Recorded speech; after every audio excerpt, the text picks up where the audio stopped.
All right, let's bring Gil Capps in from the Golf Channel and have him tell us what a epic weekend it was for Brooks Koepka. You know, when I was growing up, Gil, I was in college in 1998 when the heart of the Tiger Woods era really kind of took off at that point.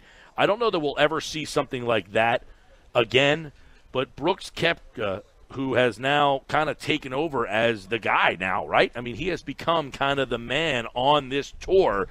Is his play a rival to what we saw from Tiger back in the late 90s? You know, Mike, I'm really not listening to anything you're saying because I thought I was promised that Pro-Am package on Friday with Josh and Ryan. Well, see what happens when I'm not here? Still available? I told you not to mention that. that is an awesome experience for whoever gets that. So, you know, Brooks Koepka, I still trying to decipher what we're watching. Mike, you're right. You know, I doubt we'll ever see another Tiger Woods in our lifetime. The things he brought to the sport, the excitement around the world, the interest he brought to the game. But you know what? We may see somebody accomplish similar goals and similar achievements and similar history, and that may be what Brooks Koepka is doing. You know, 4 wins now in his last major start, and you go back really to where major championship golf kind of first started when he had the 4th major in the Masters, and they're the guys who kind of consistently play at all the majors. Only 3 other guys have ever won 4 of 8, and that's Ben Hogan, Jack Nicklaus, and Tiger Woods. So that shows you what kind of company Brooks Koepka already is in. The combination of his physical abilities and his mental strength, which I think, you know, golf is a game that really, as Bobby Jones said, golf is a game that's played, you know, 6 inches in between your ears. And I think that still to this day, even with somebody's physical talent, is the case. And Brooks Koepka showed, even though he had some struggles there coming down the stretch, you know, he shows he has that. The ability to build a lead, first of all, with a 63, and then follow up with a 65, 2 record scores, 36-hole record scoring in a major, and then to be able to hold on. You know, it's not hard. It's hard to hold on to a lead no matter how big it is on Sunday. That's one of the toughest things it is, not just in golf, but in sports, right? Think of all the great comebacks. You just have to ask the Atlanta Falcons about how not to hold on to a lead late in the game. Example number 1. But Koepka was able to steady the ship on a very tough golf course. I think that'll hold him well in the future. Just first time he experienced the lead that big and what goes into that and winning. So all that said, you go back to the beginning, Mike, and I think we're still trying to process because it's the guy who right, it wasn't really on anybody's radar coming out of college, had to go to Europe on the Challenge Tour over there and play, then the European Tour comes here, and still a little bit of an enigma because 4 major wins, right? But only 2 other PGA Tour wins other than that. So so it'll be really interesting to obviously to see now where he takes this and what's going to happen here the rest of the season. Well, what I want to ask you, I mean, because he threw it out there. He said double digits was in play for career majors. You know, that's what he. What is it about his game that has all of a sudden out of nowhere translated to being I mean, he's at the top of the list now. When you talk about when you're picking guys out, one of the things about the tour without Tiger was seemingly, Gil, that there was so many different guys that you could pick every week. You know, Dustin Johnson or this guy or that guy, or, you know, you can just go down the list of Rory of different players weekly that you liked. But what is it about Brooks Koepka's game that has people saying that he has surpassed this young field of, you know, Rose, Scott, all the guys? What is it about his game that has possibly surpassed them?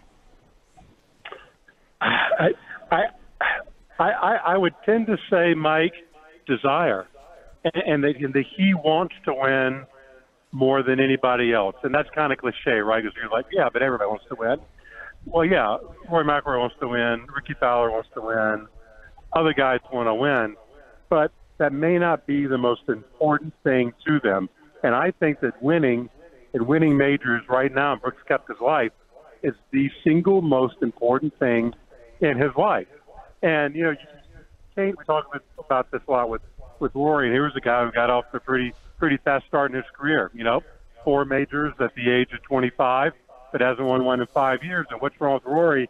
You know, winning majors may not be what's going to make him happy, you know, and only the person can tell you what's going to make them happy in their lives. And it goes back forever in golf. You know, I wrote a book, obviously, and had one guy who that was what he wanted more than the other guys. He had 2 guys, Donnie Miller and Tom Weiskopf, who were just as talented as anybody else in the game in the 1970s. But winning majors wasn't the be-all, end-all. It wasn't what was going to make them happy in their lives. But right now, Brooks Koepka, he seems to be the guy that, you know what, that's number one. That's on the top of the agenda.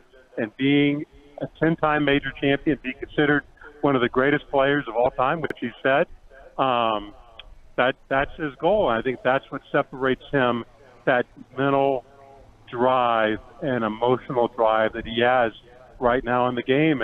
And sometimes that changes, right? Sometimes that changes, and we'll see. We'll see if you know, if he can continue to carry that on.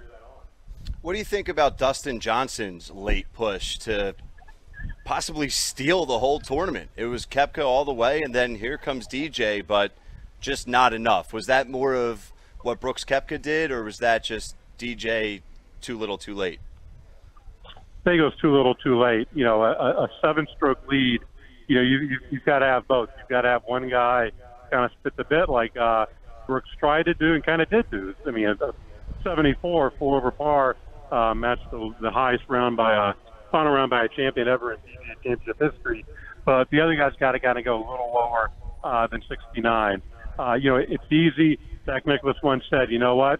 I'd rather be 2 strokes ahead going into the final round of a major, but it's easier to be 2 strokes behind. And that's the mentality. With those guys behind, the chaser mentality, you kind of just let it go. And Dustin Johnson was able to do that for a little while. But even you saw what happened when he came down the stretch. But he finally got within 1, and now the game's on. It becomes a little different. He wasn't kind of quite able to close the deal there at the end on his good friend.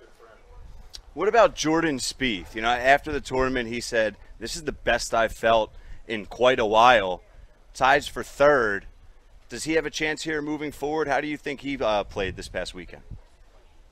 You can never count out great golfers. I think Jordan, there's been a lot of speculation about what's been wrong with his game.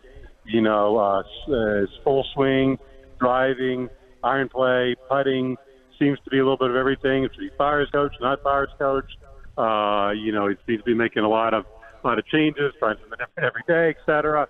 You know, that's golf, and that's one of the things that we talked a little bit about when he was having his early success. That a challenge for him would be, is he going to entrust what's gotten him to that point to continue that in his career, or is he going to be like a lot of golfers have, even they've got success and been number 1 in the world at the top of their games, they've seen that they can become better in areas, and they see other players stronger in other areas and start to make changes. And I think that's what Jordan Spieth did, because he plays a little different game than Dustin Johnson and Brooks Koepka. And it's easy to look at it and say, you know what, in order to keep up with these guys in the future, I've got to change the way I play. I've got to get more length. I've got to do this and do that. And I think he's gotten a little bit lost in that. So I'm glad this has given him a little more confidence, because I think it's a better game with him in the mix, and to record his first top 10 finish since the Open last year over at Carnoustie, when he finished tied for 9th after holding the final round lead, which goes into that 76. It's good for him, and I think it'll do nothing to give him some confidence. Putting great, but give him a little confidence off that tee, and maybe we'll see him contend. And maybe this week at a place like Colonial Country Club down in Fort Worth, Texas, which should fit his game really well. All right, Gil Capps from the Golf Channel, and Brooks Koepka is your winner back-to-back for him. So the question that we want to roll out there for you is, who was the most disappointing there this week? You know, you had guys like Rory, Tony Finau. You know, I think a lot of people went McIlroy as the guy who was kind of like, hey, Fleetwood didn't have a great week here. So who were you most disappointed in? Man, I would have to say Rory, because he has had such a great year. And coming off that Masters disappointment, I expected him to play a little better. And look, he did on the weekend. He kind of finally got together. You know, as I mentioned Johnny Miller a little early, he kind of starts to remind me of Johnny. You know, he really kind of nervy in these major championships. Round one, round two, he's really struggled over the last couple of years to get off to good starts. But once he kind of gets going, and once again, he's kind of behind a lot, and there's not a lot of pressure on him. Then he tends to play. He's played fairly well on weekends, which he did this weekend. I think he had the second best third, fourth round scoring total in the championship. So I would say Rory. You know, I think we'll touch on Tiger just for a second. I wouldn't say disappointed in Tiger, just because I think that that's kind of what I expected. You know, Tiger Woods, after the Masters euphoria, you look at him and look at his game, and he wasn't going to be able to play the same at a place like Bethpage, like he did at Augusta, and get away with, especially with the driver. A lot of the places, Augusta National in the trees, we saw him have miraculous escapes. You weren't going to do that from the rough at Bethpage, and that's what really killed him in the end. And it was his miscut. And look, I think going forward, you got to be realistic. You got to say that of these two events, what was the aberration? You know, the aberration's the Masters. You know, he's going to miss more cuts in major championships in the next 5 to 6 years than he's going to win major championships. But I think if a course suits him, I think Augusta National suits him pretty well. I think he can very well see himself in contention in future majors. But I don't think his performance this past week at Bethpage Flag necessarily surprised me. All right, Gil Capps from the Golf Channel, and don't forget, you heard all the action this weekend. It was awesome listening. I have to drive around listening to Koepka, and then yesterday he almost fell apart. He said it's the first time I've ever had 4 bogeys in a row. I'm thinking my whole day is a bogey. If I get a bogey, I'm happy. And he comes out so nonchalantly. I've never done that before. He's fun to watch, though, I'll tell you, and he's got a little sarcastic side to him. So maybe he could be a guy that we latch on to. We shall see. U.S. Open is coming up in about 5 weeks from now? Less than that, 3 weeks. 3 weeks. Wow. All right. Remember, we're at Memorial Day. I forgot already. All right, Gil Capps, we will check in with you then and see what changes between now and then for the 2019 PGA season. Thank you, Gil. Appreciate it as always, pal. Thanks, Mike. As always. Also, have a good week.